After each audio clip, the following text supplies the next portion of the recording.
Autobots, roll out! Hello, and welcome to another TFYLP. This is episode 143. Tonight we're going to talk about CHUG. CHUG. And no, not chugging beers or whatever.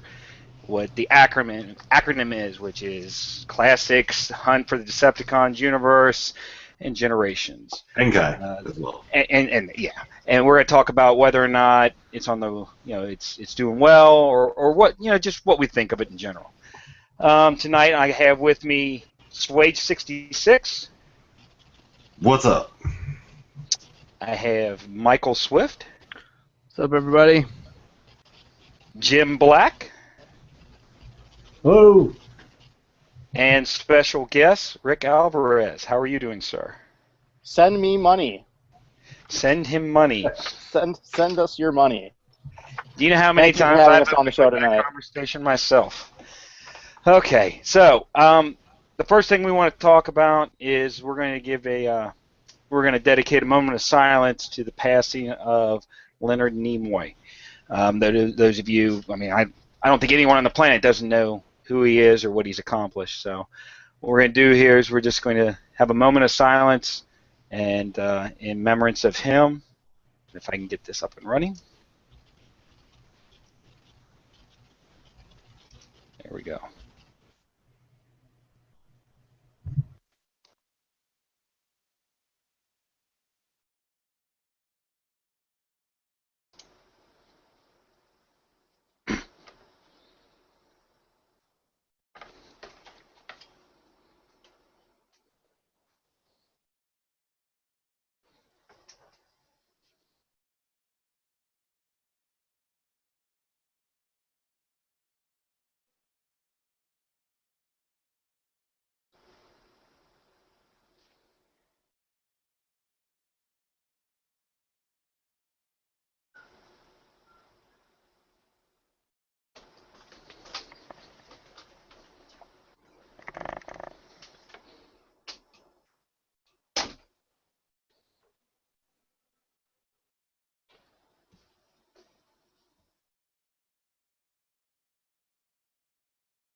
And what can we say about such a wonderful person?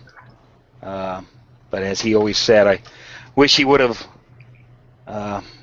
held to his own words and lived long and prosper.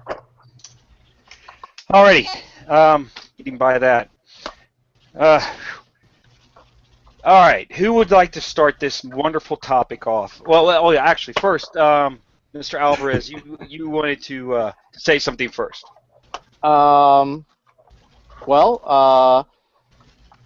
Yes, let's talk about this whole Kickstarter thing. Thank you for having me on.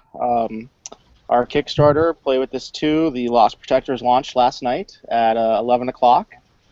And we are approaching the 24-hour mark into the first day of the Kickstarter campaign. And we are past the 40% mark. Very well, and I want to thank everyone who's trusted in us, who's put their confidence in us, and who believes in this toy line and in all of us to deliver the best product possible for you. So, in 24 hours, we got almost halfway there, and I think that's quite an accomplishment. So, thank you, everyone. Well, it is. That's impressive. I was going to ask you. I looked at a little bit, and I know some people have questions, and they've given you questions. Are there any questions that you want to field that you know that were asked, like some of the general questions? Like I know that I was curious just how many figures were actually going to be in this. Do you call it a tier or a package? That you? I call it a package. Okay. How many figures are we talking about? Right now, we probably, if we go all the way, I think we're looking at close to 30 figures. Now, so if you get that play with this all option, which is, it is $900. Yes, that is a lot of money, but in the end, you will be saving over $500 if we go all the way, at least $500, if not more.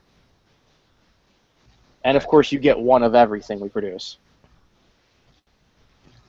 So, I guess I just want to make sure that I understand, and hopefully, would stop you from repeating, or if you did, sorry, you have to do it again. For $900, I'm assured all the figures you're going to produce. I don't have to pay anything else. That's shipped to me through my door, my happy little hands. They will be shipped straight to your door. International members have to pay a little bit more because of international shipping. We are doing our best to keep international shipping as cheap as possible. But yes, that will get you one of everything, all the figures, all the accessories, all the headshots, headstands, all the tech drone packages, all the special surprises we still have, all the figures we haven't shown you guys yet. It gets you a set of the art prints. It gets you a t-shirt, the glow-in-the-dark button, which you can also use as a shield on the figures, not yourself. Don't go into battle with it.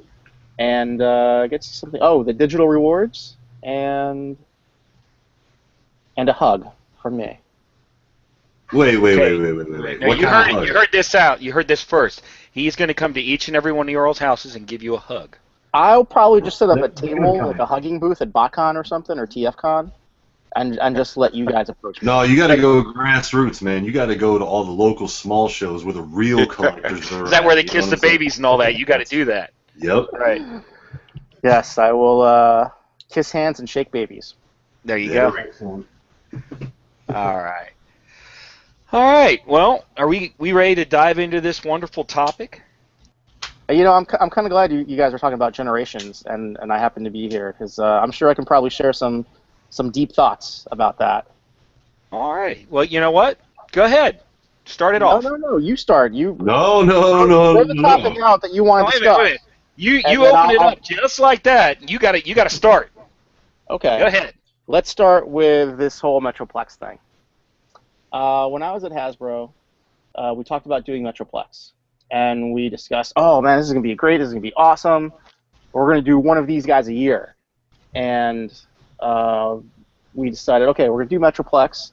And I begged and I begged and I begged. I'm like, we got to do Metro Titan as the Comic-Con exclusive. We got to do Metro Titan as the Comic-Con exclusive. We're never going to put him out at retail. We got to do Metro Titan. And like, no, it's a Decepticon and it'll never sell. We can't do a Titan Decepticon. We're just going to do a Metroplex with battle damage. Like, no, that sucks. And then I was no longer at Hasbro.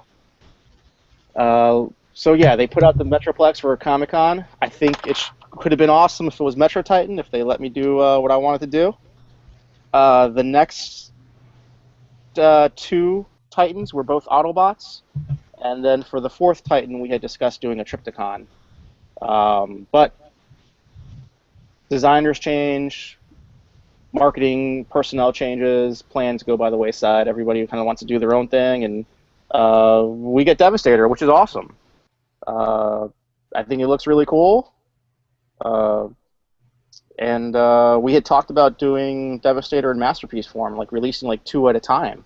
But this is awesome. I'm really happy with the Devastator. So would you have designed Devastator with a mini clubfoot? If I was there, I probably would have offered. I was all about trying to do running changes towards the end. For example, the Bomber Megatron, I wanted to do a running change of black to gray.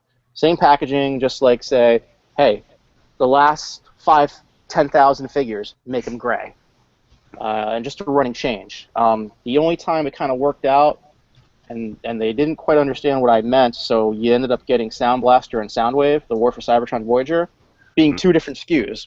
Where the initial concept that I was trying to pitch was, no, you just make it a running change so that it becomes a thing, something that people can talk about. It's a chase, it's a hunt.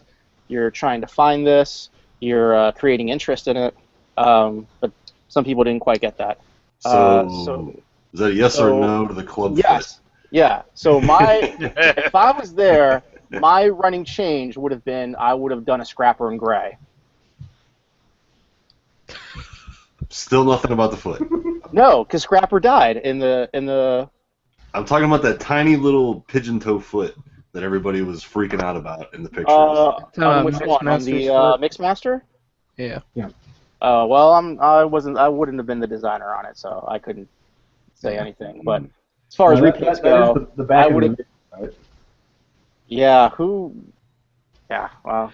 Well, you know what I heard, what I've heard from other Transformers podcasts, out of Toy Fair was that they actually designed Mixmaster off of a cement mixer from Russia that is actually like extremely large, because I guess all of them are supposed to be designed after those really large construction vehicles that are like 50 times larger than what you normally think of as construction vehicles that they use in like mining quarries and stuff like that.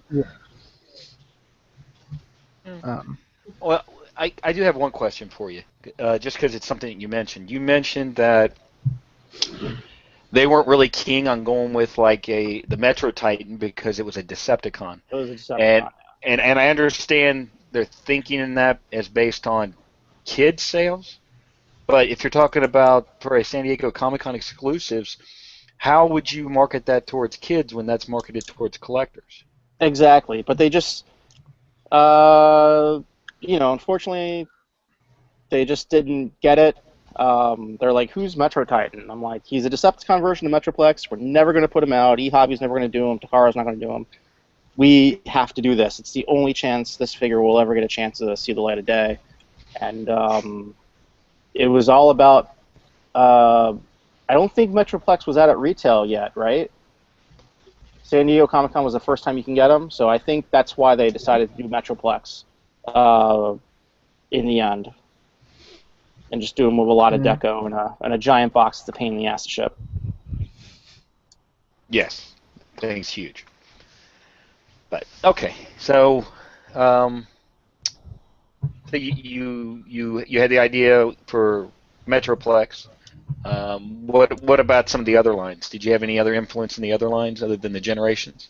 Yeah. I mean, are we talking about Generations, or what? Is it just Generations we're talking about? Or We were doing the whole. It's a fan acronym of CHUG, which would be the Classics line, all the way down through Generations. So I mean, just knock yourself out with what you want to tell us. That hunt for the Decepticon. I got a sad story. I think it was the hunt for the Decepticons. It was part of the movie line. The G2 Jet Star Case. Was that who it is? Star Chase. Space Case? Space Case, yeah, Space Case with the backwards wings. Yeah. Right. So a great designer who was there, Wayne Park, had designed that figure, and he put the Space Case head on it. He's like, Rick, thinking about doing this. I'm like, oh, I got deco for you. So we actually had the only prototype we had. We had it painted to look exactly like the G2 Space Case. And a marketer there, was one of the last things he did before he went to another line. It was like, I marched into his office and I said, you got to change this. He's like, nah, it doesn't matter. He took the Space Case and he said, we got to make it transparent. That means it's spacey, it's clear. And he just didn't understand, and that's how you got the clear Space Case. And the only example that we had of that G2 Space Case got painted over into that not so cool Hunt for the Decepticons color. But what could have been? Wow. Yeah, but I bet you have a few of those of what could have been. I bet you have a few of those. I got a few of those. I mean, that was one of the ones that actually made it into like a physical reality, and then was destroyed, unfortunately. Man, you're making me think about stuff that was like 3 years ago now. One from that line that was always kind of a favorite character of mine was Axer, the mold of Lockdown. Did you have any input on that one? No, that was all Joe Kide. He's like, hey, I got an idea to do Lockdown like this. I think it was Joe Kide. And he's also no longer there. He works at Lego now in Denmark. And yeah, that was totally Joe Kide. He was really tuned into the whole generation stuff. He was a big fan. He had a lot of knowledge. Just like him and I would just sit and brainstorm. One time we had a quick meeting. It's like, okay, Takara's coming, and we want to talk about what Masterpiece figures we want them to make. Okay, so Joe and Rick, give us your list of the top 3 guys you guys want as Masterpiece figures. Okay, so we spent all this time in my office. We brainstormed. We came back to the list. We came back and here are 3 guys, and the head marketer, who also it was one of the last things he did before he left for another toy line. He said, "Oh yeah, you know what? Don't worry about it. We're just gonna let Takara present." Okay. So on our list we had Masterpiece Springer. They said, "Do whatever you want. Pick whoever you want to pick." So we had Masterpiece Springer. I forget who the other 2 were. I can't remember for the life of me. But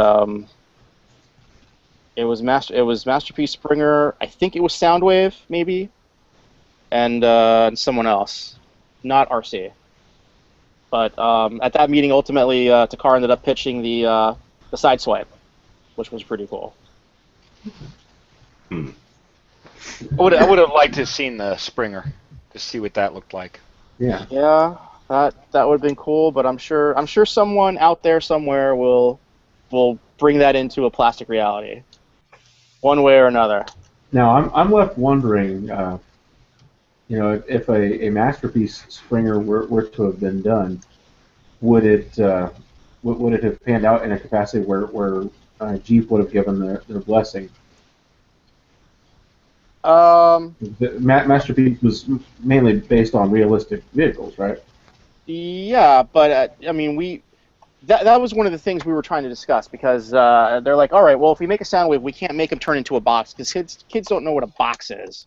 So we can't turn it into a box. We got to make them something like a Jeep or a helicopter. I'm pretty sure kids know what boxes are.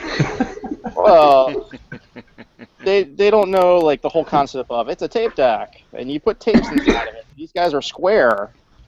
That was their whole logic about it, and they're like, and I tried explaining to someone, I'm like, the whole idea of Masterpiece is that it looks exactly like what the original G1 version was. It's very close to the animation, and it's inspired by the original toy. You can't make a Soundwave and not have him turn into a tape deck. It just so you're basically saying that the idea of Masterpiece. These guys in charge of creating this, I mean, I'm assuming that their main thinking was that Masterpiece is for the adult old school collector. Is that right?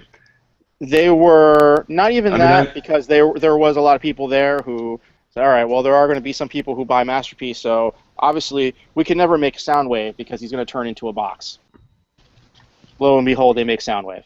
Right. Well, that's what I'm getting at, is their thinking, and because to me, Masterpiece does not appeal in any way so far to generalize towards kids. I mean, these aren't $15 toys. So what my question is they had people in the room thinking that they're more worried about the 8-year-old wanting something that only 20, 30, 40, 50-year-olds are really going to be going for, I guess, as a whole. Well, remember this. Sometimes Grandpa and Grandma walk into a Toys R Us, and they want to get the most expensive toy for little Jimmy. Right. So they end up, this Transformer costs $120. Mm-hmm. That must mean it's the best. And little Jimmy or Bobby or Susie or Sharon, whoever, they get this toy, and it turns into a freaking box. What is this? What the hell's a tape deck? Yeah, but see, the grandparents that are like that, they don't know what those kids like anyway.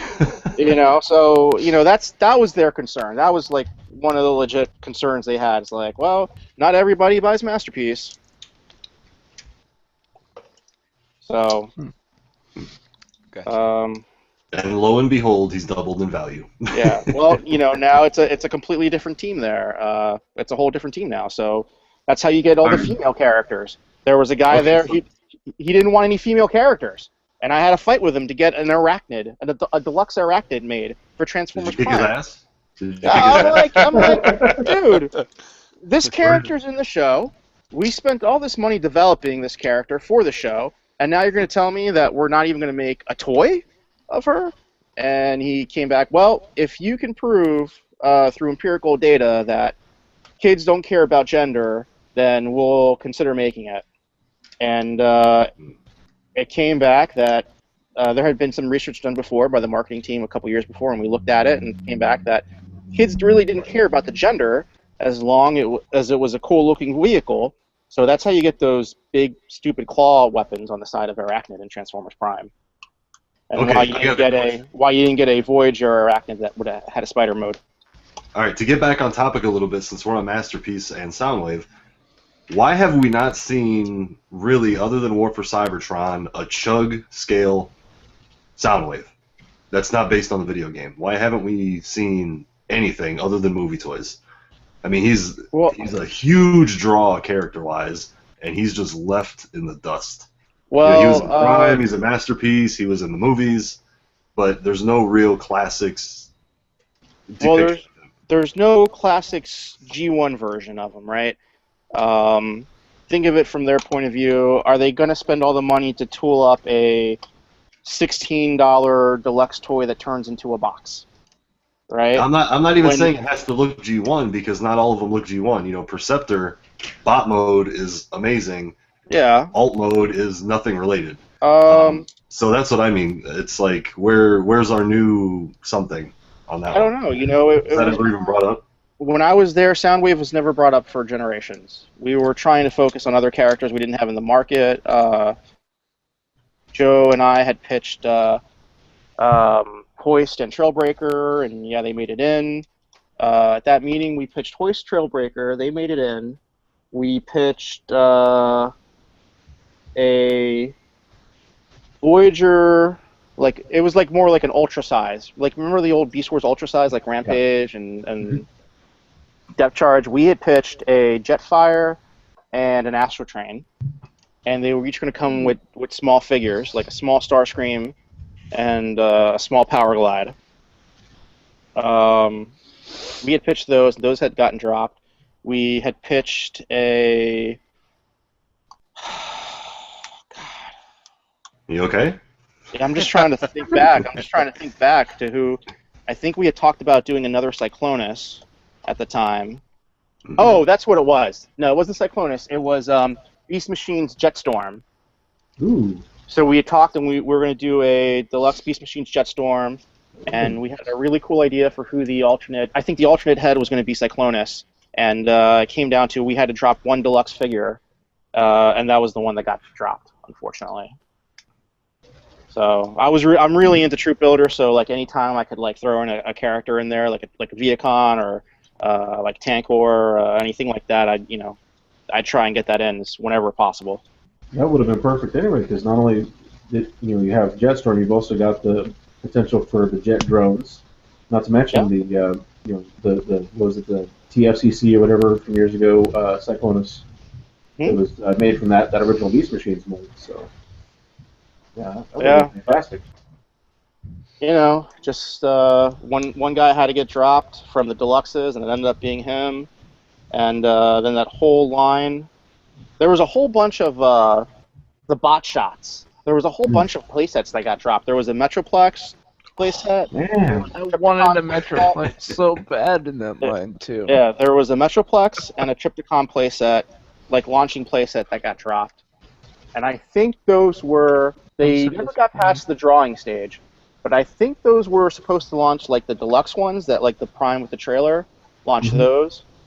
But they got dropped very quickly so that they can make that Transformers Prime Predaking bot shot racetrack of shit. I'm Doom, sorry.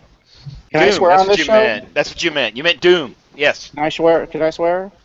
Fuck yeah, you can swear. The hell? No, you can't. Oh, all right, but here we go.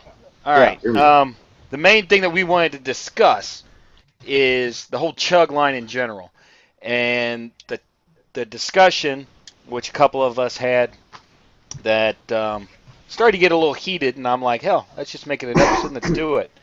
Is it on the way out? Are we ready for the next big thing? I'm going to just throw a little bone out and let Mike start duking at it. I think it is. I think the whole CHUG line is on the way out, and simply because everyone's switching to Masterpiece. Michael Swift. Go. I can quickly end this debate for you with some. No. Let it go on for a few minutes, and then you can quickly end it. All right. Okay. Well, tell me when you're ready to lay the smack down with some empirical data. Oh, we will. Oh, okay. Yeah. Mr. Swift. All right. So I disagree extremely because so when we were talking, it was like he said, it was starting to get a little heated, and starting to get good. The point that was brought up was that aftermarket prices for some of the stuff is starting to dip, and my opinion is it happens. I remember a time where I had to pay $100 for. I would have had to pay $100 for like an Optimal Optimus, and then a few years later I would pay maybe $60 for Optimal Optimus, and now he's back up to about $120. Things change over time. Well, wait a minute, real quick. I just want to butt in right on this one little point that you're making. They haven't done another Optimal Optimus, so there's not a better version. Yeah, let's stay on topic side. It's going to go up. No, that's what I'm trying to say. I'm just saying. One of my big points is like Class 6 Sideswipe. Man, that thing was $35-$40 all day long. Very hot seller. People wanted it. It was hard to find. Everyone wanted it. Masterpiece Sideswipe came. Boom, dropped in price. Yeah.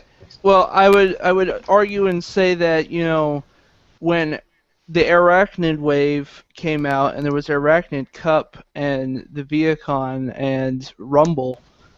That was hard to find at a major retailer like Walmart or something, and those were going for ridiculous prices. They ain't going for ridiculous prices now.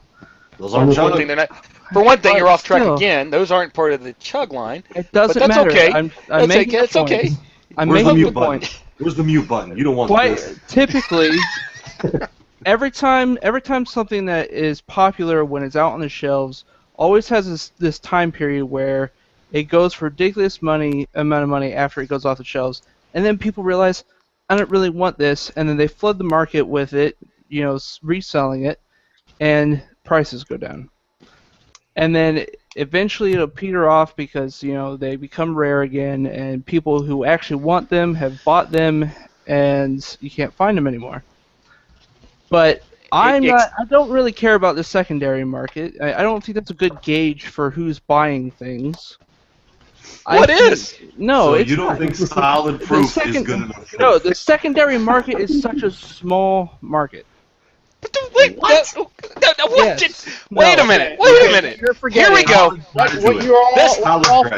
is what I was waiting for, right? This is it. I was waiting for this. How in the world can you say that you can't gauge what people want and what they're buying for if you don't use a secondary market? No, because you got to look What at are the you market using? now. You look at the market now.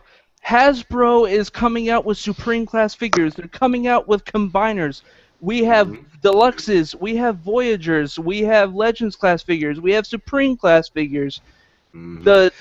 Suddenly generations went from 2 years ago, which was only a deluxe size scale, and they were getting smaller at the time, to back to normal size deluxes, and then some. We have Voyagers and Leader class figures again. We have Supreme class figures again.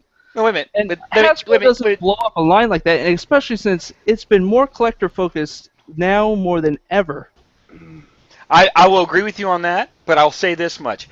If you're telling me that I should gauge what people are interested in on what Hasbro does, even Rick will tell you right here, they don't always get it right. The only people that know what people want are the people that are buying it. The ones that are wanting it and going out on the secondary market, that's the only way you can truly gauge the market. That's it. You can't gauge that on what Hasbro does. Customer's always right. Okay, so here's the point of view you got to look at, the Hasbro point of view. They don't care about the secondary market. They don't see any of that money, right? So they care about what they sell to Walmart and Target and so on. That secondary market doesn't factor into them. No, but I guarantee that if Walmart says, look, I'm stuck with all these, and for some reason off the top of my head, I keep thinking of that Energon Ironhide. that are flooding the shelves. The one that never sells. You telling me that Hasbro doesn't look at that and think, well, maybe we shouldn't have designed that one. Maybe we should rethink that particular market, or do they not care? We sold it. It's 2 years in the past for them, because by the time that toy is sitting on the shelves at Walmart, nobody's buying it.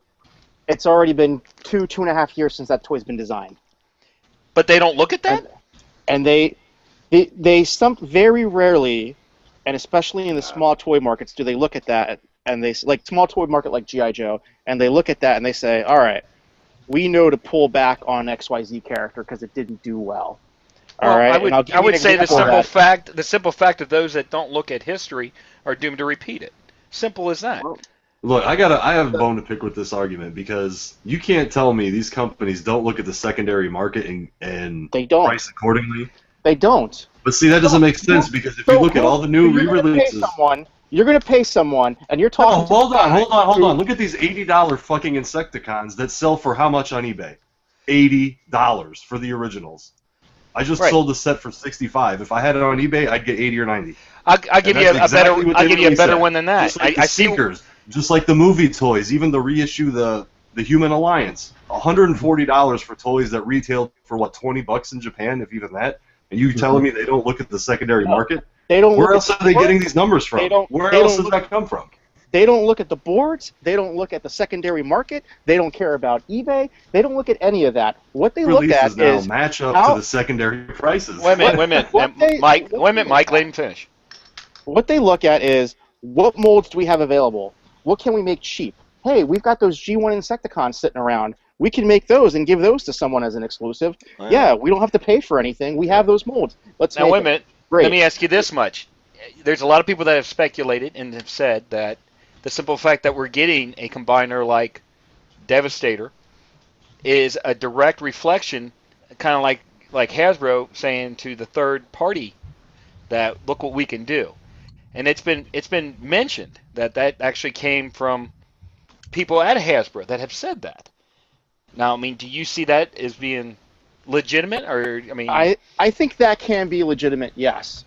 But from my personal experience when I was there, nobody gave a shit about any of that stuff. They would look at it and be like, I don't know who that is. Who is that? Oh, we can't make that. Imagine what we would make that and how much it would cost. But again, those were different people. Those people are no longer on the brand. They're maybe no longer with the company. And now you have different people in charge, and they look at it and they're like, okay, what can we make? And they look at things in themes, like, okay, we're going to go with combiners. Okay, let's make everything a combiner. Optimus, you're a combiner. Cyclonus, you're a combiner. It doesn't matter if it doesn't make sense. They all combine. And we're seeing that now.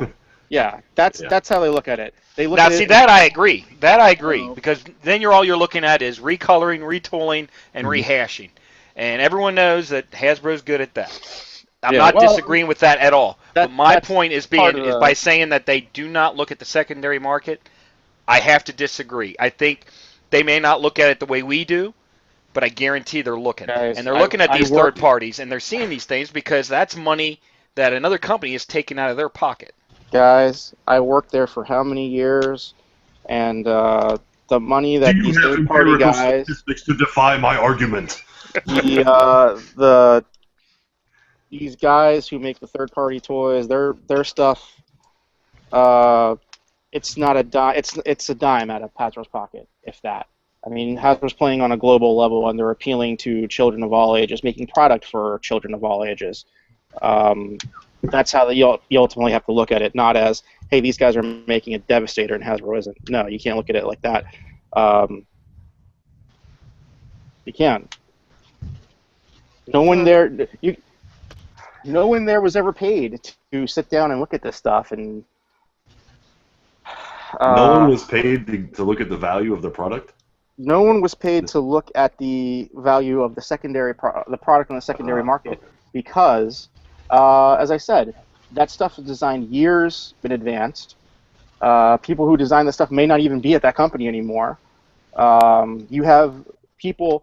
Sometimes toy lines are like a revolving door. Oh, this is your new marketer. Oh, this is your new marketer. hi, this is your new marketer. And every time somebody new comes in, the plan goes away and it starts all over fresh because the new person. My original argument though wasn't everyone. about that. Mine is that it's like I was talking about the stuff that they've already made, but they're re-releasing. All the prices are matching up to the secondary market because, like I said, the aftermarket, like on those Human Alliance Soundwaves, is like $100-some, and they're redoing the same set that was a fraction of what they're redoing it for now.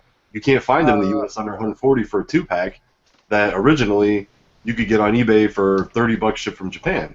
Is what I'm getting at. I'm not saying that they make a toy that they plan on being $15. I'm saying now when they're remaking stuff, just like those Insecticons, $80 US retail, which Hasbro doesn't sell it for $80. I know that. No, Hasbro. But they have to consider this when they're selling it. No, they don't. The case of the Insecticons, I'll tell you right now, that's a case of, hey, we have this, and it doesn't cost us anything to tool them. It doesn't cost anything to make paint masks. All we have to do is make a packaging for it. Well, and that $80 price tag was at a Kmart, wasn't it? And Kmart at the end of its lifespan was selling deluxes for $20 and Voyagers for $35 and leader class figures for $50. I mean, they're a very bad company to base, But I'm mentioning everything else too. I mean, you have the Seeker sets, you have the Autobot Specialist sets. Those are tooling.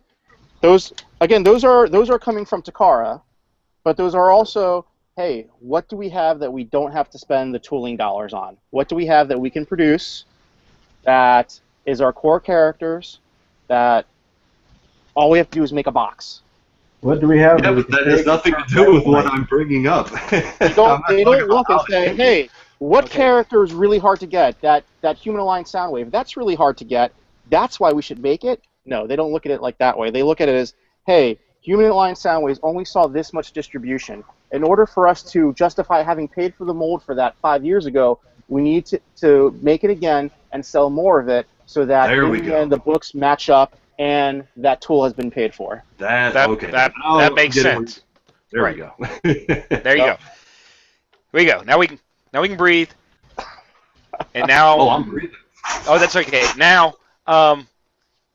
This is how you get work done. You just get in there. I know. All right. Hey, Jim, what do you think? What do you think about this topic so far? Just kidding, new guy. Be quiet. About the chug overall, or about the Insecticons and that? Well, let's just start with this little bit that we've gotten so far. Well, what I keep coming back to is we were talking about the Insecticons and the Seekers and all that. Is the other day we saw the new Astro Train and Blitzwing 2-pack. Oh yeah, those ugly things. And yeah, those kind of make sense. I could appreciate those being in a 2-pack. My brain is just breaking over the fact that they thought it was a good idea to make them red and white or orange and white. What's up with that? I could explain that. That probably has to do with an intern, and they didn't have anything for that intern to do, so they said, hey, intern, why don't you make this your project and make a deco for this? And the intern, being 19, 20 years old, doesn't know what the fuck G1 Astro Train or Blitzwing look like, so they go ahead and let's make it orange. Why? And you know what? You know what? I would take that and believe that 100% more than, well, according to the empirical data, we felt that this color was more specifically designed towards this. I get that. We just gave it to someone and they fucked it up, but that's okay. We gave it to them, and I'd be like, right on, man, I got you. Awesome. I mean, those things are going to be highly sought after later on. So, yeah, but here's the thing. Wait a minute. Here's the thing. How are you going to know they're going to be highly sought after? On the secondary market. Thank you. That's right. No, but I'm arguing that from a collector's standpoint of it's a G1 variant that already makes it something that's sought after. You keep throwing around Universe Sideswipe, and that is one of the worst that's one of the worst classics toys there are. What the hell are you talking about? Are you kidding? I love that thing. You fucking mosquito. I love that thing. Rodimus. No, No, wait a minute. Think about it. Wait a minute. Think about it. Before Masterpiece came out, it was the best rendition we had of Sideswipe, hands down, the best. That's why that mold got used so many times. Exactly. It was a great mold. It was a great toy. You hear That Michael? Hasbro likes to Because it was rehash. awesome. Because it was awesome. Swift. And guess what else? It was awesome on the secondary market. Yes, it was. Well, not anymore, apparently. It depends on what you call. I mean, originally they were what, $14.99? How much is your Waspinator worth? When that line came out, I think they were still 12 something. Were they okay, I guarantee I can get way more than that for a loose one. Yeah. Yep. Any day of the week. I'm sure you can too. At least like $30 for a loose one. Yeah, I mean, at one point they were like $45. What, for And- Sideswipe? I used to get 60 for sealed ones. Yeah, but that's because you're overpriced. But anyway, so they you got to take it too. But I wasn't Anyway. underpaid. I wasn't underpaid, so it's all that matters. No, there you go. There you go. But you also have to remember you had kits that also made a difference, like case in point, Cliff Jumper. Cliff Jumper was, man. a nice $15 piece when that kit came out. Phew, Oh, It- see, it I gotta blew past disagree the- there. $300. Cliff Jumper has always seemed like it always carried value, and I think it still Well, does. Like, It does, but you got to remember that kit came out like right afterwards. I mean, bam, right after. it was wasn't really quickly. wasn't Cliff Jumper short packed or something? Wasn't he like 1 per 8 instead of 2 or something? I think so. 'Cause he's It always might have been Well, been higher than But you think. you know what I'm saying. It was never worth where it is now. Well, it's gone down a Yeah. little, but still where Yeah. it was. I mean, it was one of the highest priced figures Mhm. in that line. And it wasn't just because it was short packed; it was because of that kit. It's just like Ultra Magnus. Ultra Magnus, absolutely, Ultra Magnus. Ultra Magnus and Skywarp had the distinctions that everyone needed Skywarp to finish their secret set, which made that 2-pack all desirable. But then people were getting rid of Ultra Magnus because it's just a recolor. It's not even really a good Ultra Magnus until that Powered Commander came out, and then that one went up. They were on clearance at Target even. Yeah, absolutely. Like $13 for two figures, deluxe. Right, and people were loving to get it, and what did they do? They grabbed the Skywarp and they tossed the Ultra Magnus. And then after that kick came out, they were like, "Ooh, probably shouldn't have done that." Mhm. Yeah. And why was that? That was on the secondary market. All right, come on, Mike. Let's hear something else. Who, me or Swifty over there? Doesn't matter. I don't care. It doesn't matter. All right. I want to know: do you think classics will get something like the ones we're talking about that have kind of lost value or are sinking? Do you think they're going to go back up within the next, say, 3 years back to where they were a couple years ago? Personally, I think they will if the Masterpiece line continues, because there's still going to be separation between, the hardcore guys. They collect both. Other people have separated. But the thing with the classics line is, even if you think it's overpriced on the secondary market for, say, $50, and I'll put this out here for you, Sideburn, if that MP Sideswipe rockets up to $150, $175 in a couple years, a $60, $70 deluxe toy is going to be a hell of a lot cheaper than getting into the Masterpiece line that's no longer affordable. Exactly. I mean, and you got to take it. I mean, I'm looking at it from my standpoint, which is starting to become a bit of a skewed standpoint because, in all honesty, You can't make decisive decisions. I mean, I could afford to collect Masterpiece. I don't have a problem affording it. The problem I have is Masterpiece takes up so much more space. It is more expensive. I can get more with classics, and I don't feel like I'm missing out because I'm still getting good representation of characters from Transformers history. So you can afford Masterpiece toys, but you can't afford to move out of Grandma's basement? That's the kicker. I'm just asking. I'm not sure. I don't know the situation. Well, I'm just, what was that about priorities? but okay. Just compromise and build on a room. What's that? Yeah. So just compromise and build on a room. Yeah. So what you're saying is and I do agree with this. There's going to be those that don't want to spend the extra money for the masterpiece, and so they will get the classics version, or they don't have the room and will get the classics. I understand both sides of that argument, but what I'm going to say is I'm willing to bet that there are more people who will go with the masterpiece and not stay with the classic. I don't see, from my circle outside of like this, or I listen to, when you listen to, I listen to a few Transformers podcasts, and then I have you guys as sort of a gauge. You're talking about the most extreme of extreme collectors, and they're of course gung-ho about Masterpiece, but when I'm outside of that circle, and I mean, everyone I talk to, everyone's like, of course, Masterpiece looks amazing, but no one is ever actually collecting it that I usually converse with on a day-to-day basis. They're all seeking out the classics line, but it's sort of like it's the same mentality as the third party. Everyone who's collecting third party thinks third party is amazing, and everyone's paying attention to it. Third party is so popular, but really it's such a small market. And it sort of, and that group gets this skewed vision of it, but it really, most of those pieces are what, 2,000 to 10,000 pieces or something like that, which is, in the entirety of the fandom, is such a small amount of people. Usually when Hasbro makes a Bumblebee, for example, they'll make 9 to 10 million of one figure. So, and they all sit on the shelf.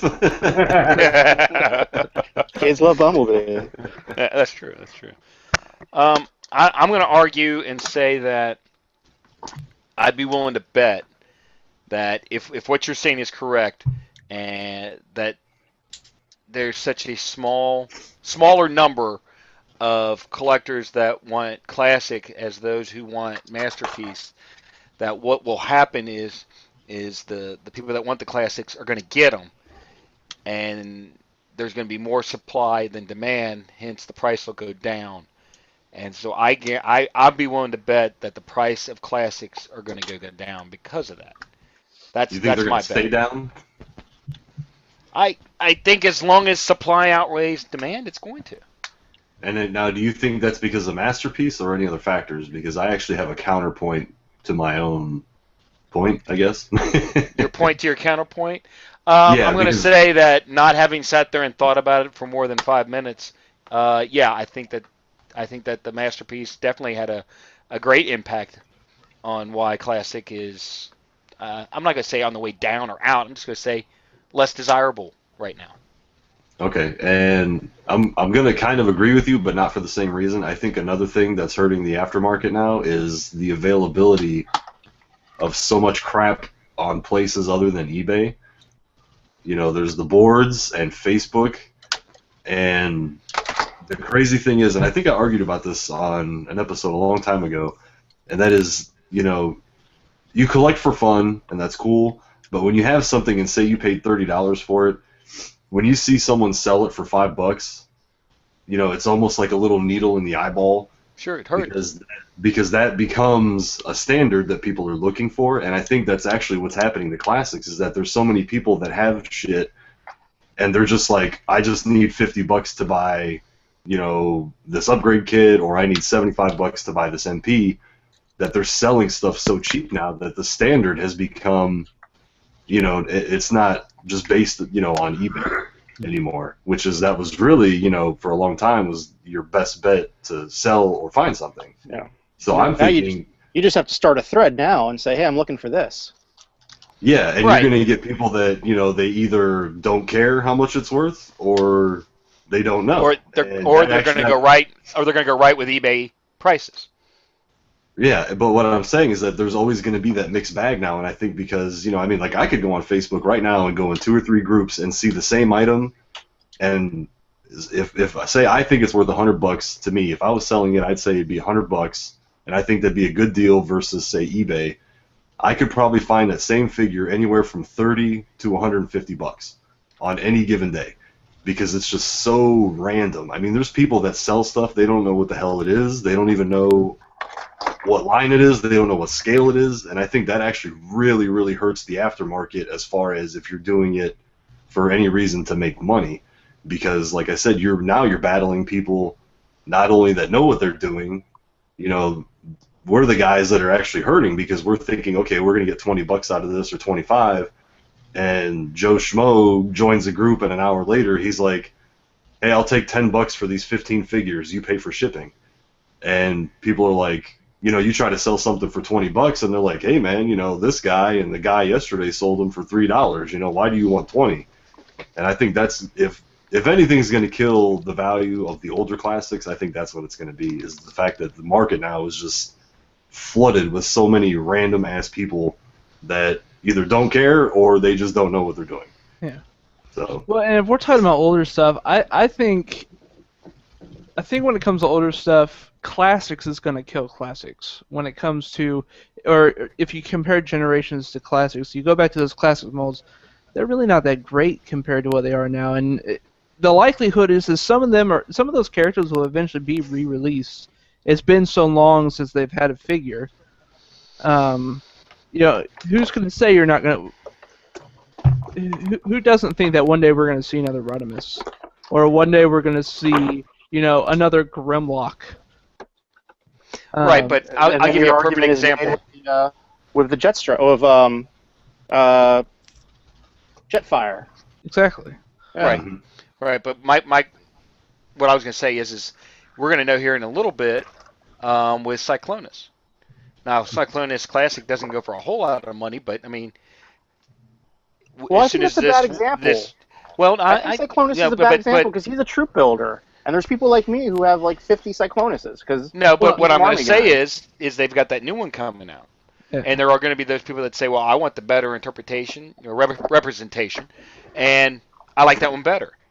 And I'm going to say that, I'm not even going to just say masterpiece. I said masterpiece before, but I'm going to change that and say when a better representation is available, that's what's going to hurt the one before. Because, I mean, let's face it, we're all picky. We're picky. We want the best. And if this is the best we can get now, we'll take this. I agree with that. A lot of these are so good compared to G1. I mean, especially, I've seen a lot of people lately that are complaining about the deluxe Seeker mold, but I love it. I mean, it's really close to G1 as far as how the jet looks and everything.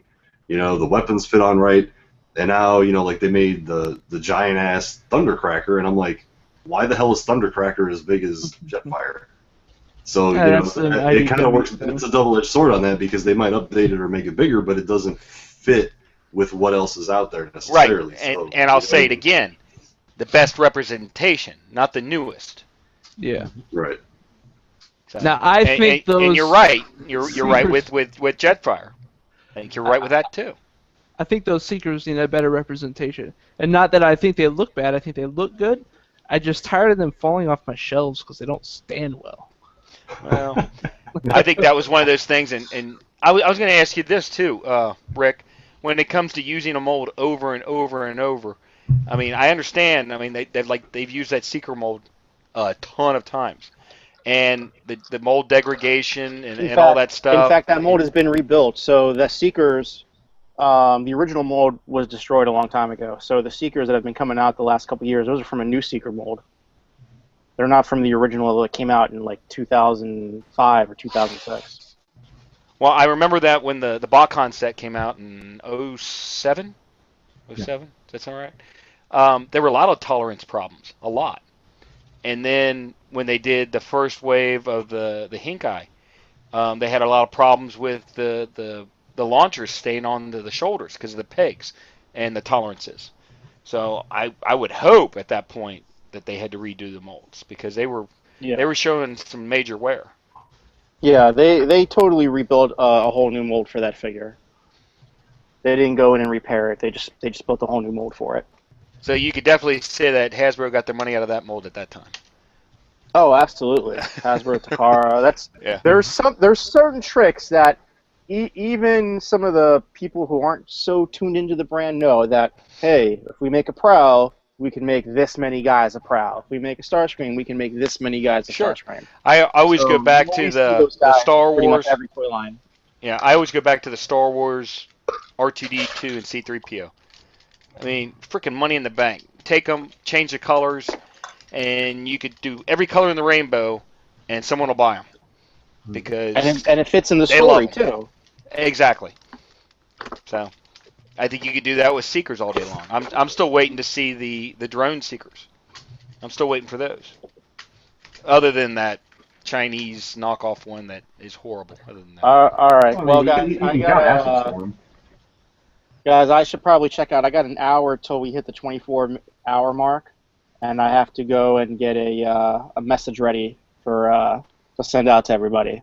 All right, real quick, closing thoughts for you, as you wish. Closing thoughts. On CHUG, or can I just plug my thing again? You can just plug your. Well, I wouldn't plug your thing again. You want some help with that? I mean, we're real liberal here, but not that liberal. Yeah, that's what BotCon's for. Exactly. I think you're always going to have people who collect both Generations and Masterpiece. Ultimately, Generations, yes, a lot of it is made with the collectors in mind, but at the end of the day, who buys most of those? It's kids, and it always will be kids. Play with This 2 Kickstarter. It's live. 29 days left. We're got a link? How do they find it? Where do they find it? They find it on Kickstarter.com. Just type in "Play with This 2." Right. We're on Facebook. This thing called Twitter. We're at the 41% mark right now. $32,343 as of right now. $80,000 is our goal. So check it out. It's a team of guys who all used to work at Hasbro or Transformers and He-Man and Star Wars and Mini-Mates and Thundercats, and we've had a lot of different experience and a lot of different toy lines, and we're trying to make something new, something different. So check us out. All right. Sounds good. All right, guys. Thank you. It was fun. Thank you. All right. Good one, man. Nice touch All right. having Mr. Spock on your desk. All right, guys. Heck yeah. Thank you. I was wondering if anyone noticed, and they already noticed. Yeah, no, I was like the first thing. I was like, yeah. So, all right, Absolutely. guys. Thank you again. Great talk. Catch up with you guys later. All right. Take care. Thank you. Take care, Rick. All right. Now that the guest's off, I can really get down to business. Here we Michael go. Swift. What the hell? Sideswipe and Sunstreaker are garbage. I hate them almost as much as Prowl. You're crazy. You are absolutely crazy. Let me guess. One of your favorites is that stupid Galvatron piece of crap. No, Galvatron's garbage too. Wow, there's a lot of garbage in this classic line that you keep defending. There is a lot of garbage in the classic line. There's also a lot of good stuff. All right, here. Let's go through a couple. All right, how about this one? Henkai Mirage. Is that Oh, garbage? I like that one. He's awesome. I like that one. I like him. Okay. He's one of my favorites. What about Drift? United Drift. I don't really care for him. You The don't. shoulders were a little weird. Yeah. Oh. And he's got crappy legs. Oh, he came with 3 weapons. Oh, what a Yeah. ripoff. Oh, okay. How about the RTS Cyclonus? And I don't Piece of want to hear crap. shit. I don't want to hear shit about the new one. I'm talking about right here, right now. I love That him piece because of I crap. like Cyclonus. Got it. Piece For of the crap. Cyclonus. I'm biased to Cyclonus because Cyclonus is my favorite Decepticon. All right. I got it for the G1. Matrix. How about Jazz? I thought that was neat. Jazz The is awesome. Speakers were a little distracting. I'll wait for the masterpiece. So Yeah. Jazz, who blasts music to help defeat enemies, you don't like his speakers being part No, of it. they're weird to kind of fit back in there when you transform it. I Jazz. mean, it's difficult. You So mean a toy, wait a minute, no, for 10-year-olds wait, is too tough. wait a minute. The deluxe toy is too hard for you. I got you. No, I didn't say it was difficult. I said it was weird. Jazz Weird. is What's one of weird? the best despite his terrible shoulders. He has bad shoulders. Yeah. Like I said, I'll wait for the masterpiece version. All right. How about I like the head gimmick on that one, though. what about this? How about the G3 trailer? Crap. Anybody? Crap. Crap. Crap.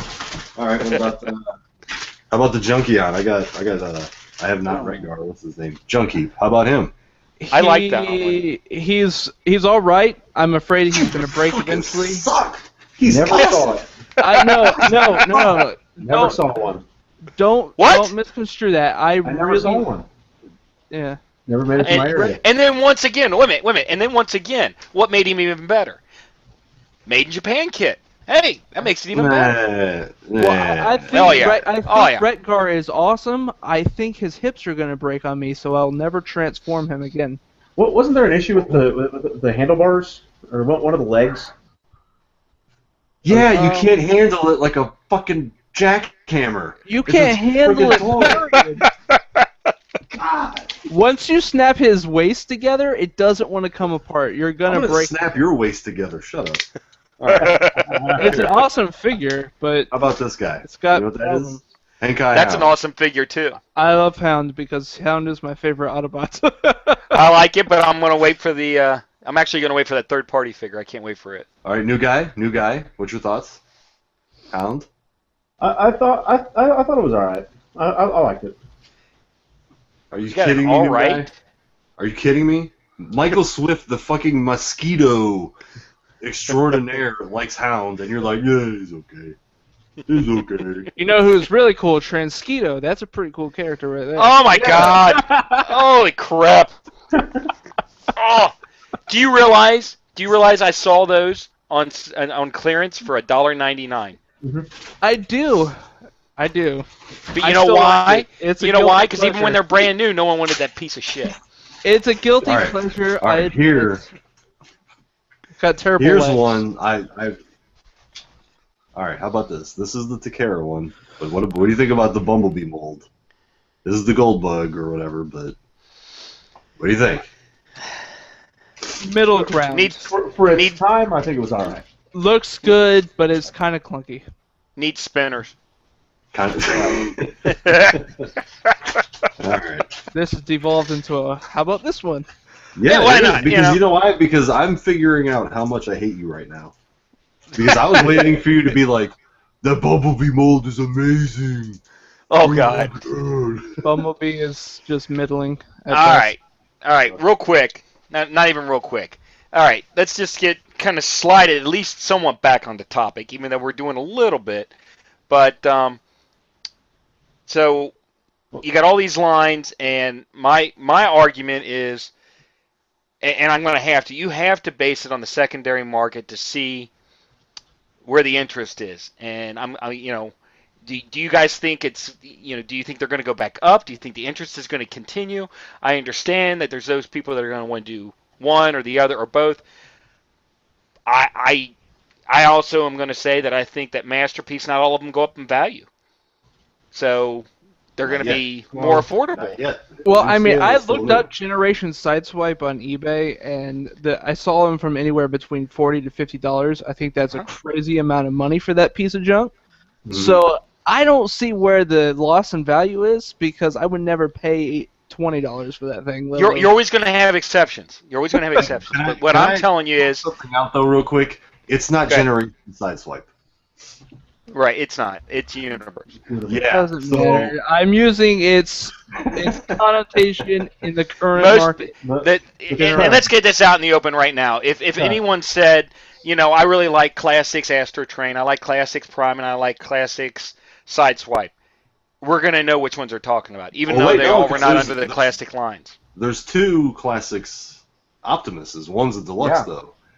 So that's true. I forgot about that little little bitty guy. You can suck it, Brent. You can You're talking about you're talking about the two pack, right? Yeah. I don't think it was a piece of crap anyway. No one wanted that. I don't think anyone's ever going to think about that if you say Classics Optimus. They're going to automatically go to the Voyager. That's right. Swade, shut the fuck up. God damn. Honestly, I think Classics is not so much on its way out, so much as just like the brand in general. It's in a constant state of change and progression.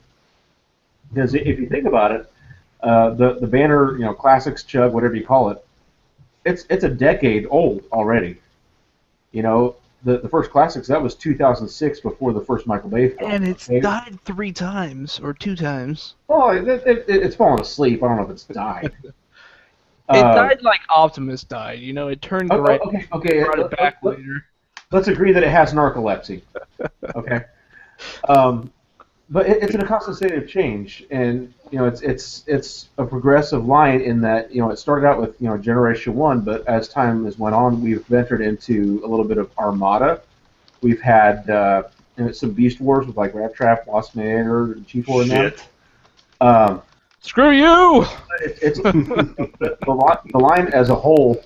The Banner Chug line is a decade old, so there's only going to be so much more that you can do with Generation 1 before you are faced with the fact that people that were 4 years out of Armada when Classics came out, guess what? They're going to be having jobs and starting to drive cars and move out of mom and dad's in just a couple of years here. So we're going to hear for much longer. We're going to end up with Classics, Cybertron figures, Classics. Heck, I don't know why not Classics live action figures. I think you are fired, new guy. You go home, you get the hell out, you turn your mic off, and you burn it. Don't ever say that again. Please, God. I don't think we're ever going to hear. I just don't think we're ever going to hear Classics. Revenge of the Fallen, Wing Saber. I don't think we're going to hear Classics Wing Saber. I don't think we're going to hear Classics. I don't know. Movie Prime. I think the Classics, to me, means those that were representing G1 or along that line. They're going to fall into this chug category, and I think that's where it's going to stay. Right, but that demographic is also, at the same time, that age group is slowly transitioning toward Masterpiece. I think that's starting to take its place in some capacity. That's what I've been arguing this whole time, absolutely. Right. And so that audience is moving on to that, so that's why a little bit of the market of the initial classics of those figures have. Well, I agree with that, but I don't think the term's going to change. That's what I'm saying. No. I don't think it's going to change like that. But sooner or later, we're going to be in our 50s and 60s, and kids that are 15 now, they're going to be our age at some point, and if Classics or Chug or whatever acronym it has 10 years from now, down the road, they're going to have maybe a Classics interpretation of a character they had when they were a kid, just like we had with Ramjet and Bumblebee. True. True. Yeah. I agree with you in that I can tell you that I didn't see it so much with Armada, and maybe because the Combined Awards Armada weren't really that good, but like Cybertron. Well, Cybertron. I'm talking across the board. The line of Cybertron is showing a resurgence. They're showing there's more. I got to get that. People that so many years ago when it came out, that was their toys. Now they're wanting it back, and you're always going to have that. You're always going to have that. It's usually around a 10-year mark. Yeah, we had. You're going to get that. It was Cybertron Optimus and Cybertron, I think, Dirt Boss in the bot shots. Yeah. As kind of a for instance. I know it's bot shots, but still, the fact that those characters have returned from that. Well, that also has to do with them having to keep the names too. They can only keep them for so long, and they have to reuse them. Well, sure, but they've used Optimus over and over until they're red and blue in the face. Well, if you remember, we had a conversation before about Optimus and Bumblebee, and the reason they use it so many times is because that's what kids remember. Yeah. So they put those in there. But the fact that they went out of their way to choose the Cybertron incarnation of Optimus Prime to use for that particular bot shot. Right. That they would bring that back. It makes me wonder if they're going to do that with Chug. Because we've got Rat Trap, we've got Tank War, we've got Armada Hotshot with Jolt. From those different lines. So it's gone beyond just G1. Well, it has, but I'm going to tell you right now, I guarantee you're not going to see any more. I don't know. They're going to taper that off. You won't see. You're not going to see Beast War reincarnated figures anymore. You're not going to see RID. You're not going to see all that. That's it. What you got to remember, what you're seeing now has already been planned 2 years ago. Right. So they did a 10th anniversary for Beast Wars, so maybe they'll do something small. And I would love to see more Beast Wars. One of my favorite characters is Michael Swift. Yeah. Yeah. I love Rat Trap. I love it when they redid it. I love it. The boss is amazing toy. It is. It's great. Waspinator. I love that one. That was the first one that came out, and I was just like, I'm ready for them. Let's get them all. We're not going to get them. I don't know. I know it's wishful thinking. We're going to say that for another topic. I know it's wishful thinking, but I would love, Combiner Wars, Landfill or Magnaboss. Something like that. You ain't going to see it? I will guarantee you're not going to see that. It's not Scramble City style. I wouldn't expect to, but I'm just saying no one would have expected to see this before it came out. No one was expecting to see Waspinator before it came out. Fair enough. But they did. But I think they tried that line. They gave it a couple years, and then they just decided, because I have this feeling you're not going to see anymore. And I would love to see. My God, let's see a Beast Wars Scorponok, please. I would love that. Yeah. Let's see a nice posable that doesn't fall apart in your hands. Transmetal Megatron. Would love it. I think I'm not gonna. This is. I'm trying not to say this as a fanboy of Beast Wars. I'm trying to say this as. The Generations line has its spots for everything, and I don't think we won't see some of that peppered in. I think we might not see. There probably won't be, 4 Beast Wars figures in a year again. But 2 years from now we might see another Beast Wars figure. Or a year from now we might see another couple Beast Wars figures because it is the 20th anniversary. But I think we will continue to see Armada or Energon or Cybertron figures peppered in. Because that's just, that's what the Generations was originally built as. It's just it's taken them 3 years to actually get to that point. Well, 6 years ago, in 2009, we got the Hot Shot, and we got the Cheetor and the Dinobot. Okay, from Armada and from Beast Wars, and then just last year, we got the Armada Starscream. Not to mention we got the Voyager Rhinox plus Tank War, Rat Trap, and Waspinator.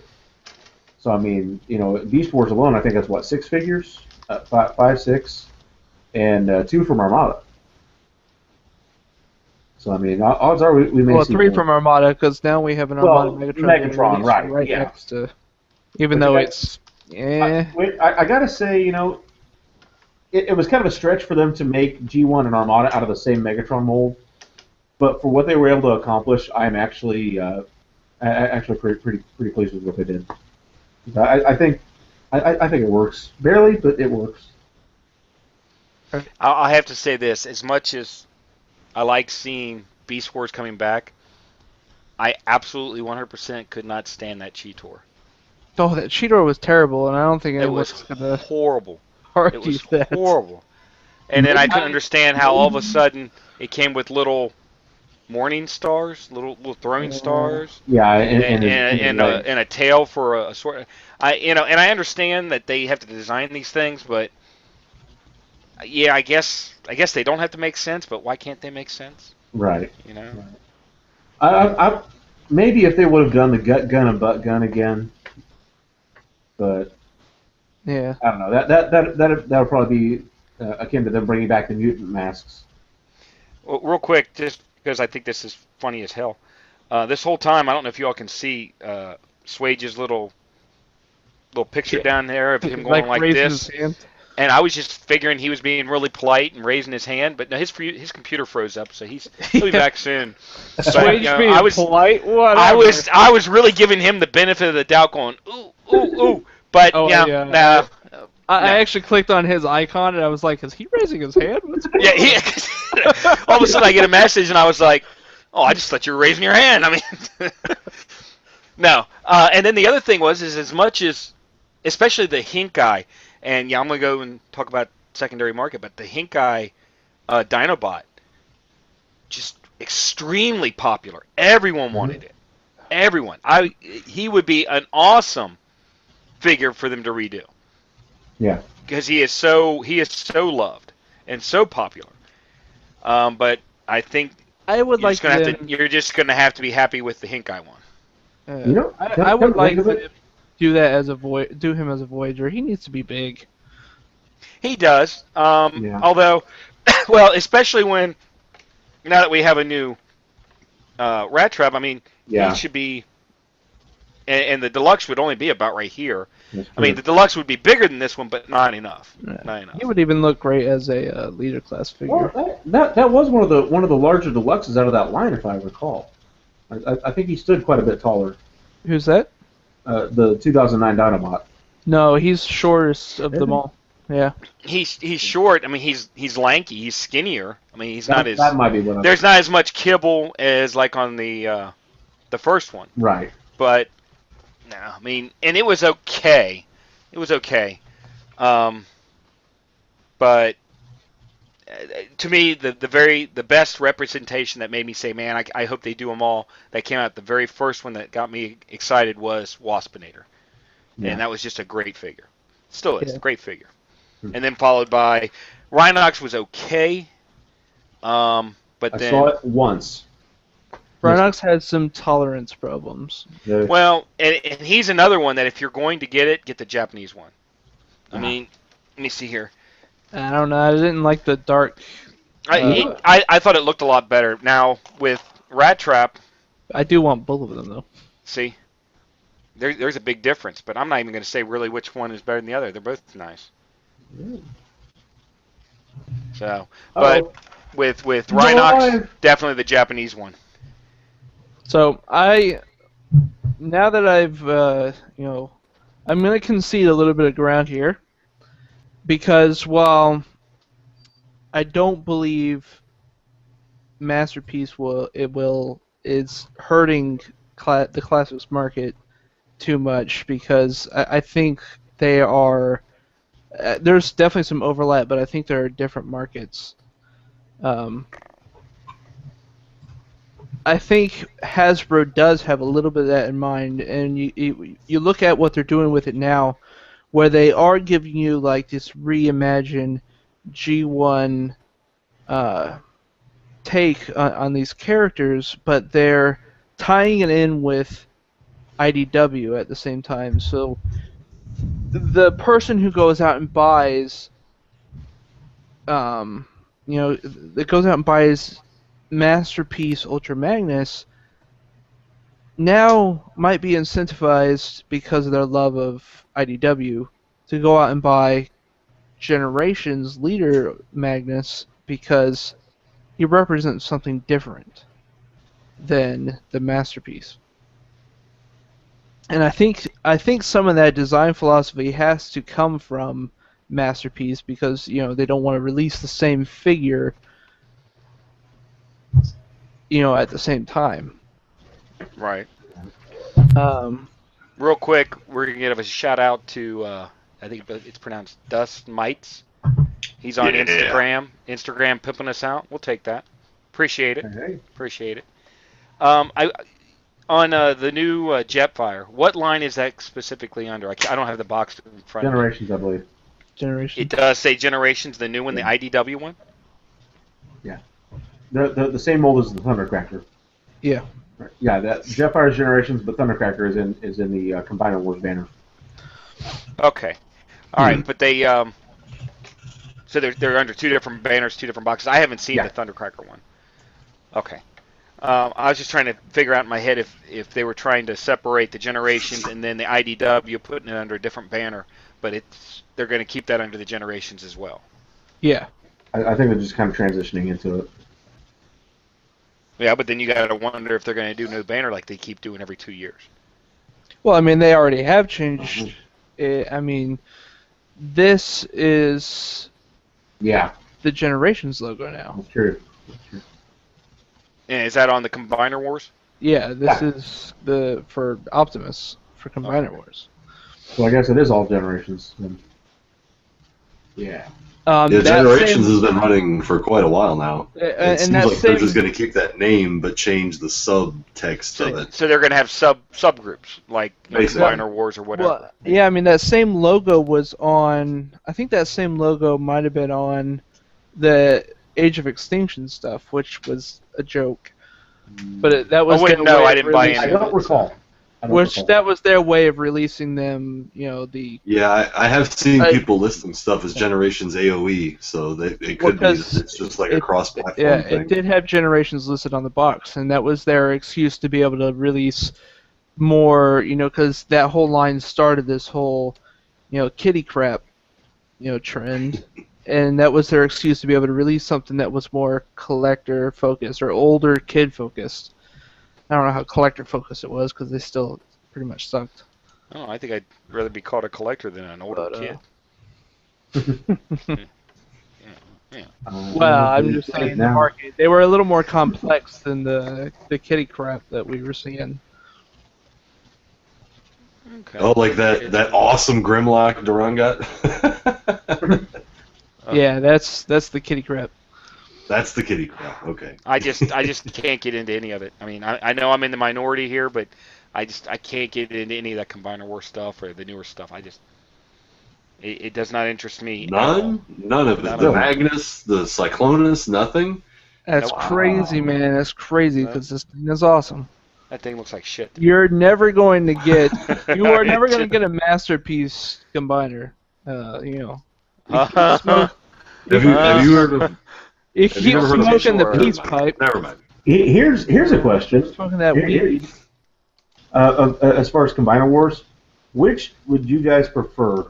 The legs to face forward as shown on the instructions and box art, or backwards to where the fronts are flat like they were in G1? I like it backwards. For say like Superion and Menasor. From the rear. Right. Next. I would say I prefer them forwards, but that's just sort of like I don't think that side of them is very interesting.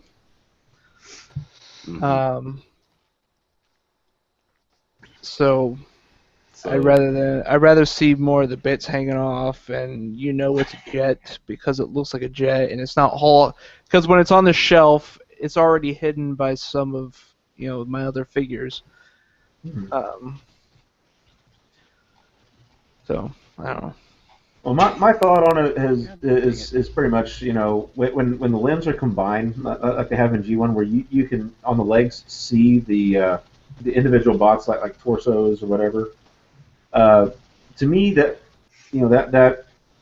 gives more the appearance of just like a full leg, as opposed to I'm a torso with a jet here and a helicopter here.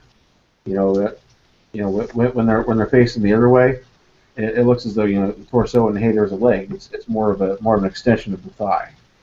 Yeah. No, wait. So you like them better when the jet portion is on the back or on the front? Yeah. On the back. I just think on the front. Now, wait a minute. They can do this. Okay, but there's a lot of discussion on that. If you look at G1, are they on the front or are they on the back? Most of the time, I've seen them on the back. Okay, but then you get into like Menasor, who basically is Motormaster with the cars on his forearms. I guess I was just a side note on it, but I was just sitting there thinking about it, and I was like, well, which way did they do it? I always thought it was better, especially for Superion, is if the jet was in the front. So what it was Silverbolt, and then you could see that the appendages of the other jets were on there because they are obviously smaller jets. Yeah, I can see that. I just want to say I'm already tired of combiners, so I'm going to let you guys go to town. Well, I never really care for the appearance of a torso that just happens to be standing on jets that still look like jets. Well, I like it a lot better than just a torso with an arm or with cars strapped to his forearms and his legs. Well, I mean, that's all we got. If you attach the chest plate and the waist plate, it kind of masks the arms to where they look more like part of a bulkier torso. Might have to find a screenshot of that. Yeah, because the waist plate especially, it's the same width as the rest of the torso, isn't it? Well, it depends on who you're talking about. When I was talking about Minosaur, I mean, literally, if you actually watch the show, basically all it was Motormaster, and then they just snapped onto him. Yeah, they didn't make him any bigger. That's in the animation. Yeah, that's what I was talking about in the. Oh, okay. Yanu guy. If you watch the show, God. Now, here's the funny part. Do they go ahead and stick up, or do they go to the back? Look at this. This was in the show, but I don't remember which episode this was. But there they are. They're actual on the front, and there he is, an arm. And Superior on the jet's face at the back, though. They're in the back. Right. I think always in the show, they were in the back. Yeah. So, but Michael Swift, you said that you could get more articulation if you did them which way? Yeah, you're going to get more articulation if the junk is in the front. The junk in the front. Because you get a 90-degree bend at that point. Sure. I mean, you're always going to get less articulation if the kibble's in the back. Because, sure. Yeah, I could expect that. You know what gives you better articulation? Third party. I just think that you'll get more articulation if she's more flexible. But anyway, there we go. I just found this is one. Well, sometimes she likes it better if you have it turned around, This is true. There you go. As horrible as that looks, there you go again. That looks like a full complete leg. Look, no, but here it is again. An arm with a jet on it. I mean, that's what that is. An arm with a jet on Yeah. it. So I guess it could depend on if it's an arm or a leg, as far as which direction is best. Honestly, it just looks like a jet on the back. But I can see that's a little more. Let me look here. What's this one? Now, see, that looks a little better to me. That looks a little better. Yeah, and typically your G1, I mean, the G1 guys were designed so the chest faced forward, and that's how they were designed to fit into the leg pieces, because if you turned them around, they actually sat too far back and they'd fall backwards. Yeah. Well, it also depends on how good of a Silverbolt you got, because those were notorious for being all floppy in the torso area. Of course, then there was always those kids that decided to do a completely different thing altogether and just have the jets or cars facing sideways. Have the junks on the sides. Well, but if it helped them stand, yeah, more stability. All right. Oh, there is one other thing I wanted to talk about. Let me find it here. Yeah, where is it? Because we're gonna throw in. Let's throw in a little bit of news. While he's searching, I'm gonna give one last point to good old classics, and that's Decepticons. You look at Classics has been running, the Classics Universe Generations line has been running as long as Masterpiece, and in that time, Masterpiece has 3 large Decepticon molds and the cassettes. And that's probably all you're going to get. You're probably going to get another 50 versions of that Starscream mold, because that's the one that they love the most. They have a new one though. And so unless you really love Autobots, that line, there's really nothing there for Decepticons. That's what third party's for. We got all kinds of Decepticons coming. We got Bugs, we got Reflector, we got Megatron. I don't give a crap about third party. I don't care about stuff that's awesome that's directly related when it says there's an extended. I just don't care. We're talking official product here. Oh, well then, hell, you just took all the wind out of my sails here. Well, I'm talking about in discussion Masterpiece. Classics I'm talking about versus Masterpiece and Classic scale. I'm not going with just legit. All right, well, I'm just going to say it, and I can't find it here, but who's got some good pictures of the Masterpiece Inferno that was announced? Some website, probably. I'm looking. I couldn't find it. I know I saw it. I saw some decent. Actually, I thought they only did design art, like sketch art, and then somebody digibashed it a little bit. Well, I'm trying to find it. Let's make sure, because if that's actually out there and that's going to be made, I think absolutely that's one to pick up. You think maybe they might have any images on Captured Prey or on Megatoy Fan? That'd be a good idea. What about them? Just a little shameless plug there. That'll work. Mm-hmm. Do you know the hook yet, new guy? Do you know the Captured Prey hook? Let's hear it. Let's go. CapturedPrey.com. Great toys, great prices, great service. Do it right now. Right now. Come on. I don't have anything to pay now. That's it? Did you ever get a hook together, megatoyfan.com? Nope. Oh, nope. God. We don't go in for tricks and tactics. I sung a jingle once. Yeah, you need a jingle. Did you say jingle or tinkle? I said I sung a jingle once for you. No, that third party Inferno, that was called Hellfire, right? Wasn't that its name? I didn't think it had it. I thought it was. Well, crap. I can't find anything on Inferno. This is great radio. Great. I knowed I didn't make it up. Make Toys Inferno. Make Toys did it. Hellfire. This just in. Megamus is crazy. Yeah, well, that would be just in. That's known. Yeah. Well, confirmed then. Gosh. So, Well, hit us up with some screen shares there, new guy. Yeah, Make Toys, Hellfire. Not sure if I know how to do that. It's going to be part of a series. There's Gundog, Cupola, and Hellfire. So it's under third-party discussion. Cupola, I think. Gundog. Cupola. Yeah, and Hellfire, yeah, okay, there it is. Well, I see the Cupola, which is the Chrome Dome. Mm-hmm. Yeah.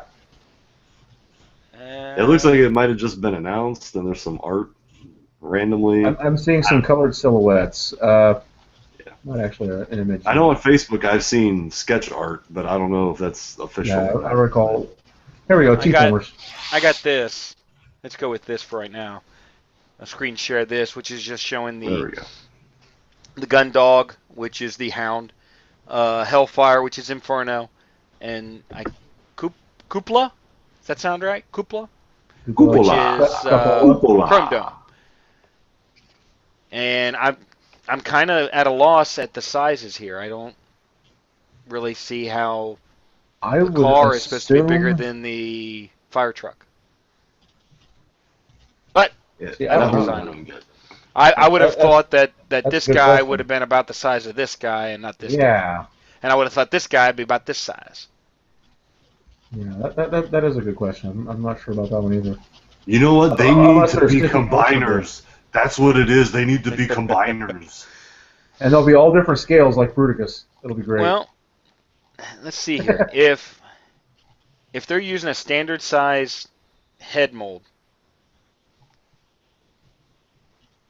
I think Inferno would not be Masterpiece size. If it is, I think he's too small.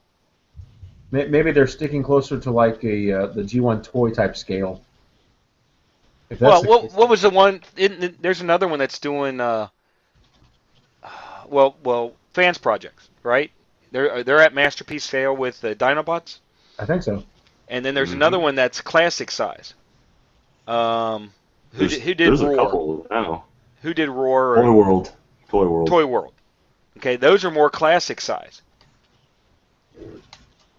So, isn't there, what size are the Shuriken ones? Are those also classics or? I'm not sure. I got lost on the Dinobots in that game. I did too. There were so many that came out, but you know what? I'm surprised, Mike Swift, that you didn't bring this out as a point, but I'm going to bring it out on your side. Evidently, there's a lot of companies that must have some faith in classics because they're still bringing out third parties in classic size. So, I agree. Yeah. Going against myself. What the hell? Yeah. All right, I don't know how to screenshot, but I'm going to give it a shot here. Little green button over to the left. Little green button. All right, here we go. It has a little arrow. Yeah, second Click one. that, and it'll ask you what you want to share, and you hit it. Just don't share your porn.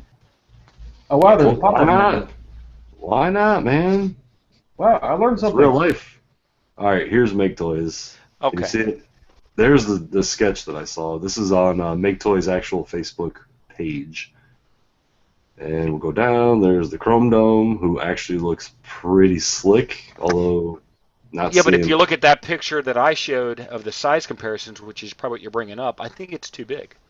Yeah, it looks crazy big. I don't know what the point is of that, but anyway, that is the sketch that I was talking about, and that looks pretty nice, looks pretty slick.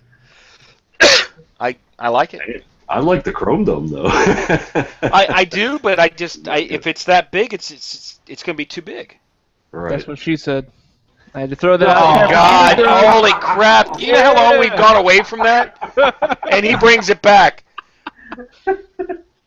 You're fired. Swage, what was that about hating him? Now you hate him a little more.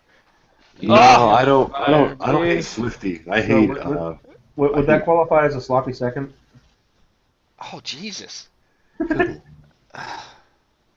Oh, he even got a little high pitched on that one. Oh, yeah. Ah! New guy, man. All right. What else is in the wonderful new world of toys and third-party collectibles? Anyone? Or was that about all we got? There's probably more combiners and more Dinobots. That's all. It does seem like every time you turn around, that Giga, whatever it is, I know that they just start shipping, I believe. I gave up, man. Yeah, you lost me. I'm still over here fuming that my computer rocked out on me because I was mimicking Swift over there. I noticed that you were Yeah. raising your hand. It was great. And We all then- thought you were being really nice. No, and it was like, so that's why I disappeared. So I'm a little angry with that, as if I don't have enough of that to go around. So guys, anyone looking for brainstorms, apparently they've been found at TJ Maxx. Yes. Well, start snagging them up. Excellent. Oh, here's one thing. news. Here's one thing we can talk about. My understanding is that X-Transbots Polygon has been delayed Yeah, again. Again. Again? Again, but you got to remember when they shot their first delivery estimate, the first reaction was, "How in the hell are you going to get that done so fast?" So The now it's pushed answer back a is couple- they're not. right, and now with the Chinese New Year and everything, it's Sure. not really. It's not like it wasn't foreseen once it was delayed the first time. So, everyone, hold your horses, chill your tits a little bit. You'll be okay. And they've actually responded in the threads officially, and basically saying that this thing, I think it said, it has over 300 parts that are produced for this thing.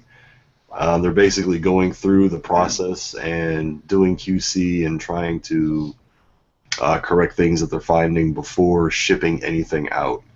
So that's a good sign, especially if isn't X-Transbots part of KFC? And yeah, so which Stacks Citizen Stack was pretty good, but it still freaks me out that they're making Megatron because they make all those horrible fucking cassettes. So Yeah, I agree. But I will say But the other one, I do have Huff and Stacks, and those are nice. The two little dudes are the Pipes and Huffer. I like those. Those are nice. Those are sturdy. It's just the cassettes from KFC that suck balls. Yeah, you were talking about Shuriken, the Thunderous. My understanding is that they are masterpiece, but they seem to be bigger. Those are the bigger ones, the Shuriken, whatever. Well, I think you've got, and correct me if I'm wrong, listeners, anyone, please by all means. You have Fans Projects, which is I wouldn't classify them as classics. They're bigger than classics, but they're probably too small for masterpiece. Then you have this made by G Creation, the Shuriken, which is a little bigger, and that's the one that's going to combine.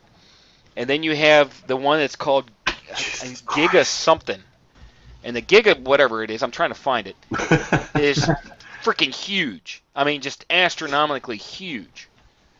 So, correct me if I'm wrong once again, but I think we're going to have at least 3, maybe 4 sizes for your Dino King, or Dinobots. Yeah, and don't forget Planet X as well. Already has the Fall of Cybertron. That's the other thing. I was going to ask you guys about that. Now, Planet X, now, isn't that more towards the game? Yeah, weren't those from the game? Cybertron, Fall of Cybertron, yeah. They're specifically. And so then you got another line there. So I think just, I think after the movie, everyone got Dinobot crazy. Now, those ones that are based on the game, will those combine too? Or are those just standalone? I don't think so. I don't think so. No, I think Planet they're X just doesn't based on the combine. game, and several of them look like crap, and several. Oh, yeah. I'm sorry. Like crap. I'm sorry. That's not Fans Project. That's Fans Toy. Sorry, I got that wrong. Fans. I would just like to say that Sideburn 2 can kiss my ass because Kalis is a fucking beast. So. I'm talking about the Planet X game. Right. All I'm going to say is Planet X Kalis. It's fucking awesome. No, all I'm going to say is there's too many damn third-party companies. I'm getting them all confused. Which one is? What's that? It's the Awesome Swoop. That's what Kalis is. Oh no, I thought the Swoop was pretty cool. Oh, I think, that one's okay. I think Snarl doesn't look anything like he did in the game. I'm a big fan of the game, and now there you go. I want them to look as accurate as possible. There you go. Okay. That thing is amazing. Fans Toys, yes. That is amazing. So blows that Kalis or whatever the hell it is. I had that one. The Kalis isn't a masterpiece scale though, so it's like. I know apples and oranges, but if I'm only going to get one representation of it, there you go. That's why you got the red one anyway, because you suck. I like the red one. Wound up getting it from some jerk, but that's beside the point. Well, that's how it works. At least that jerk shipped your stuff. That's true. That's all right. I gave you more. I gave you too much. Oh, no. Actually, I wanted to ask about that. Do you guys think they're going to do, speaking of like the War for Cybertron, Fall of Cybertron, do you think they're going to come out with another product, like a game, so they can get more actual toys out based on something other than IDW or the movies? What do you think it's going to be? Because I want to see something else, because the games were awesome. And if they can get those teams or people on the same level... Didn't that game, the was like Battle for the Dark Spark, whatever, didn't that kind of end the War 4 and Fall of Cybertron? Well, no, Fall of Cybertron ended that line. I thought Dark Spark kind of blended the two. I'm going to say no. You're not going to see any games like that ever again. Ever? I think the only thing you're ever going to see... I think the only thing you're going to see from now on are going to be tie-in games. Tie-ins with movies, maybe tie-ins with shows, but I don't think those did very well either. I don't think the Prime games did very well. War for Cybertron I saw that only once. Yeah, War for Cybertron and Fall of Cybertron did well for licensed games. They didn't do well at the standard that Activision held. I mean, they were amazing games, but they didn't perform like Call of Duty. They didn't perform like any of their Activision's other garbage.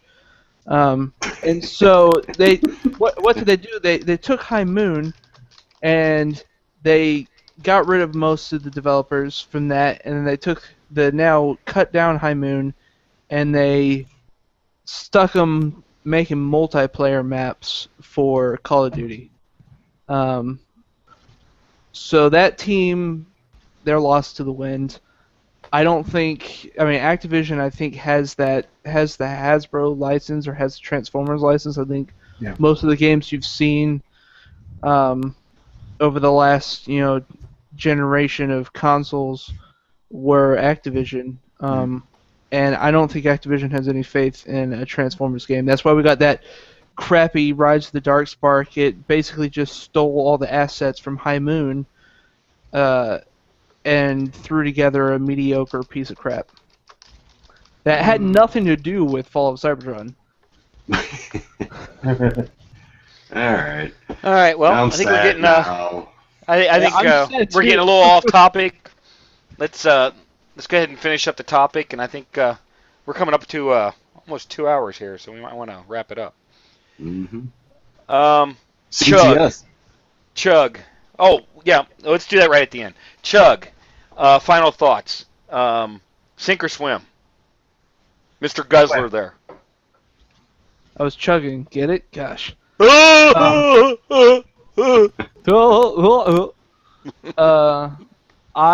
course, I don't think it's going to sink. I think as long as it has, as long as there's a market for cheap Transformers, which there always will be, that represent something that someone once loved, I think Classic is going to stick around. Because, like I said before, Masterpiece is an investment. It's a space investment. It's a money investment, and I think at the end of the day, that means it's just by default a smaller audience. Swage? I totally got lost with Swift there. I'm saying as a whole, even the old stuff, I'm saying swim. I think it's always going to be strong. It's based on the original stuff and everything, even if you collect IDW, Fall of Cybertron, whatever, it all goes back to the original, and it's the closest thing you got to vintage. Jim? Swim. I don't see it ending. I see it changing, and we might see the same characters in different forms again. Like coming up in Combined Wars, we've got like Ironhide, Mirage, and all them that are supposed to come out. So, yeah, swim. It's going to keep on going one form or another. Alrighty. Brett, what are your thoughts? Yeah, Brett. Yeah, Brett. I would almost say treading water, but if I had to pick, I'll go with swim. And the only reason I'm going to say that is because I think Armada is sink. Cybertron is swim. So I think eventually, yeah, Classics will still come back, but not anytime soon. I think as long as there's a better representation, it's gonna tread water. So.